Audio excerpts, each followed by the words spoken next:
This was the scene at a packed school board meeting just last night where students and parents voiced their outrage and concern that the schools still remain shut down today.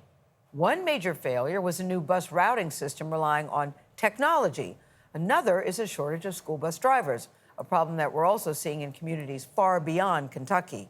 Adriana Diaz is in Louisville for us with more on this story. Adriana, good morning to you.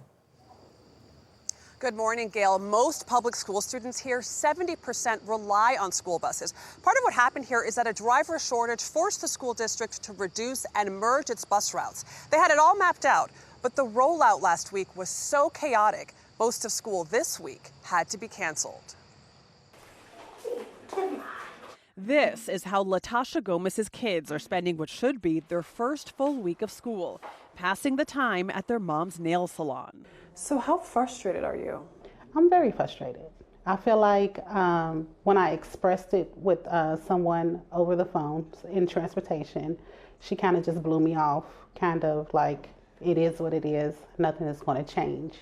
A new bus route plan in Kentucky's Jefferson County, meant to make the bus system more efficient, backfired last week, in part because its computer algorithms didn't factor in enough time between stops, causing massive delays and worry among parents. He didn't get home till after 7 o'clock, and it was horrible because I had no clue where he was. Students like sophomore Bailey Kaiser addressed officials at last night's school board meeting. The last student got home on the first day at nearly 10 o'clock. And as a student myself, I can say that this is absolutely unacceptable. School Superintendent Marty Polio says the mess was driven in part by a bus driver shortage. One of the greatest errors I think we had last week was not having effective communication with families, and we are correcting that.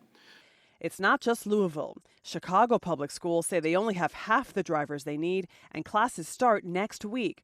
There have been delays up to an hour long in Knox County, Tennessee, and in New York City, there's a looming strike by school bus drivers. Every city and every state in the country is suffering from this. Joanna McFarland is CEO of Hop Skip Drive, a student transport service that also tracks school bus data. She says the driver deficit has been a problem for years, but the pandemic made it even worse, with drivers retiring early or leaving the industry altogether. You can make far more money and work far more hours working for Amazon or trucking or shipping or e-commerce or other activities. A top issue is pay.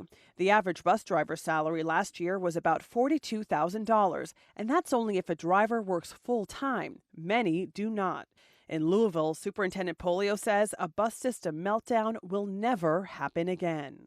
We're going to have extra buses and vans at our depots. I do understand that the shortage, But you want them to do better. I want them to do better because it's trickling down to the safety of our kids.